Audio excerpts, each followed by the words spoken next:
Hello students, आज हम पाठ 5 निर्देशांक भूमिति में प्रकरण प्रश्न संख्या 5 का आगे का सवाल देखेंगे। अब हम इससे पहले पहले वाले वीडियो में प्रश्न 8 का 1, 2, 3 उप प्रश्न देख चुके हैं। अब हम प्रश्न 11 देखेंगे। प्रश्न 9 और 10 कैंसल है। प्रश्न 11 और 12 एक जैसे ही हैं, लेकिन यहाँ हल करके बताया जा रहा है ताकि आप इसमें कोई भी गलती न करें और बोर्ड में अच्छे नंबर ले आएँ, क्योंकि ये सब बहुत ही इजी प्रश्न है, स्कोरिंग है। तो प्रश्न 11वें में एक चतुर्भुज के 4 शीर्ष बिंदुओं के निर्देशांक दिए हैं और बोला गया है कि क्या ये चतुर्भुज समांतर चतुर्भुज है। तो कब कोई चतुर्भुज समांतर चतुर्भुज होता है? जब उसकी सम्मुख भुजाओं की दोनों जोड़ियां परस्पर सर्वांगसम हो तो वह चतुर्भुज समांतर चतुर्भुज होता है। ये समांतर चतुर्भुज की कसौटी का उपयोग करके हमें ये सिद्ध करना है। तो अगला क्वेश्चन 12वें में क्या है वो हम बाद में देखते हैं, पहले क्वेश्चन 11वां हल कर लेते हैं। तो चलो हम प्रश्न देखते हैं। प्रश्न में ये दिया गया है कि चतुर्भुज P जिसका निर्देशांक है 1 ऋण 2, Q जिसका निर्देशांक 5 2 है, R जिसका निर्देशांक 3 ऋण 1 है, S जिसका निर्देशांक ऋण 1 5 है, वैसे चतुर्भुज को समांतर चतुर्भुज सिद्ध करो। तो यहाँ पर एक डायग्राम बनाया गया है। डायग्राम इसलिए जरूरी है क्योंकि कोई भी भुजा लेते समय गलती ना हो, और इस डायग्राम बनाने में कोई नंबर्स नहीं मिलेगा, लेकिन गलती ना हो इसलिए ये बनाया गया है समझाने के लिए। उसके बाद हमने निर्देशांक को चिन्ह मान लिया x1 y1, x2 y2, x3 y3, x4 y4, और हमने यहाँ कसौटी लिख दिया। इस कसौटी के लिखने पर हमें आधा मार्क्स मिलेंगे, तो ये बहुत ही इम्पोर्टेंट है यहाँ लिखना। हमारा अभी उद्देश्य क्या है कि हमें 4 दूरियां निकालना है। 4 भुजाएं हैं P Q, Q R, R S और पी एस, और फिर मैच किसको करना है? सम्मुख भुजाएं। तो सम्मुख भुजा में पी क्यू के सामने कौन है? R S. तो डायग्राम बना रहेगा तो हम झट से हम बता सकते हैं कि पी क्यू आर एस सम्मुख भुजा की जोड़ी है और क्यू आर और पी एस सम्मुख भुजा की जोड़ी है। ये हमें चेक करना है। अगर ये सर्वांगसम हो गए तो हमारा चतुर्भुज समांतर चतुर्भुज होगा। तो चलो हम दूरी निकालना शुरू करते हैं। सबसे पहला है हमारा पी क्यू। तो हम कौन सा सूत्र लगा रहे हैं वो हम लिख लेते हैं। तो हम दूरी सूत्र ही लगा रहे हैं। दूरी सूत्र से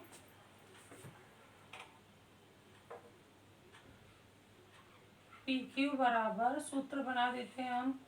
तो सूत्र हमारा क्या होगा? x2 माइनस x1 का वर्ग धन y2 माइनस y1 का वर्ग बराबर होगा, करनी में x2 है 5 और x1 है 1, 5 ऋण 1 का वर्ग धन y2 है 2 ऋण y1 है -2। तो -2 फिर ब्रैकेट में और बाहर बड़ा ब्रैकेट फिर उसका वर्ग। तो यहाँ हम चिन्ह लिखे हैं तो आसानी से हम बोल लेते हैं कि क्या क्या मान हमें रखना है।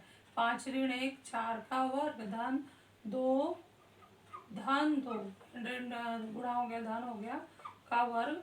तो ये हो गया 4 का वर्ग धन 4 का वर्ग बराबर है 16 धन 16 बराबर है करनी में 32।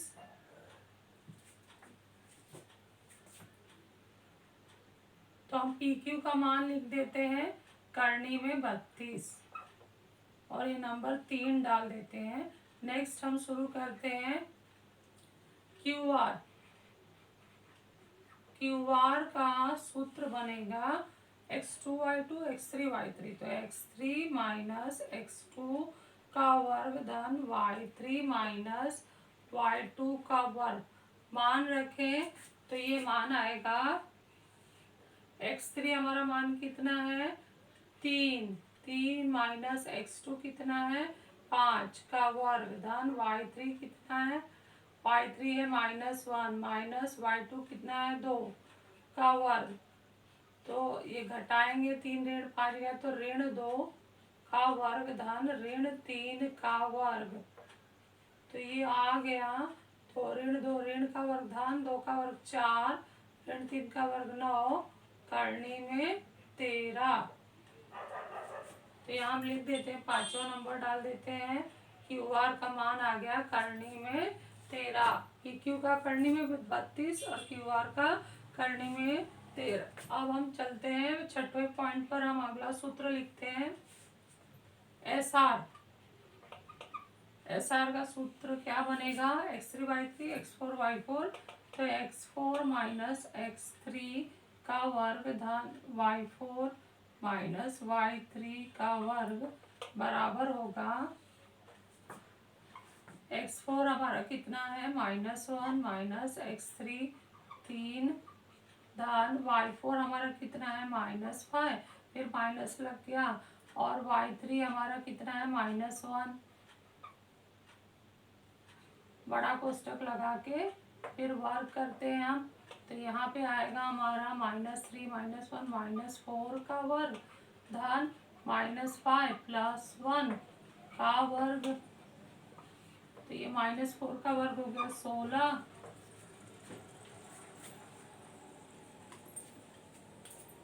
16 धन -5 धन 1 -4 आएगा, -4 का वर्ग।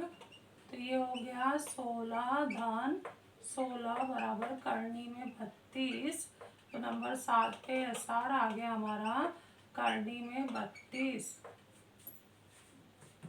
और एक भुजा बाकी है नंबर 8 पर। PS क्या होगा? PS का सूत्र बनाओ। जहाँ हम 4 जगह सूत्र बनाकर लिख रहे हैं, हमें जरूर एक जगह आधा नंबर बोर्ड से दिया जाता है चेकिंग के समय, इसलिए ध्यान देना है, सूत्र लिखना भूलना नहीं है। +y4। सूत्र लिखने से ये फायदा होता है कि हम आसानी से मान रखते जाते हैं और गलतियां कम होती है। तो x4 हमारा कितना है? -1 माइनस x1 कितना है? 1 का वर्ग धन y4 कितना है? -5। फिर माइनस y1 कितना है? -2 और बड़ा ब्रैकेट फिर वर्ग। और इस तरह से यहाँ पर ये आ गया -2 का वर्ग plus -5 plus minus minus plus हो गया 2 का वर्ग। ये हो गया -2 का वर्ग हो गया 4, क्योंकि माइनस का वर्ग धन होता है, 2 का वर्ग 4 होता है धन। -5 + 2 करेंगे तो घट जाएगा और 5 बड़ी है, उस पर ऋण चिन्ह लगाए तो -3 का वर्ग। तो ये बराबर हो गया 4 धन 9 बराबर करनी में 13। और ये नाम हमारा कौन सा था? PS का मान। तो चलो अब मैच करते हैं। हमारा जो ये PQ आया है वो करनी में 32 आया है और QR करनी में 13 आया है। फिर SR करनी में 32 आया है और PS करनी में 13 आया। तो देखा आप लोगों ने, समूह भुजाओं की दोनों जोड़ियां क्या है? समान आ रही है, समान लंबाई की। तो हम लिखेंगे 10वें नंबर पर, इसलिए PQ बराबर है, PQ करनी 32 SR PQ SR बराबर है करनी 32। कारण होगा 3 और 7 से। और 11वें नंबर पर तथा QR बराबर है PS बराबर है करनी 13। इसका मान होगा हमारा 5 और 9 से। तो समूह भुजाओं की दोनों जोड़ियां चतुर्भुज में सर्वांगसम हो गई। तो कथन 1 10 11 से सीधे हम उत्तर लिखते हैं। 12वां नंबर आएगा, इसलिए चतुर्भुज PQRS एक समांतर चतुर्भुज है। इसका कारण आएगा, कथन 1 में हमने कथन लिखा है, कारण दिया है 1 10 तथा 11 से। तो ये हमारा उत्तर आ चुका है। बहुत ही आसान सा सवाल है, इसलिए इससे सब जब सवाल आए तो आप लोग को जरूर अटेम्प्ट करना है।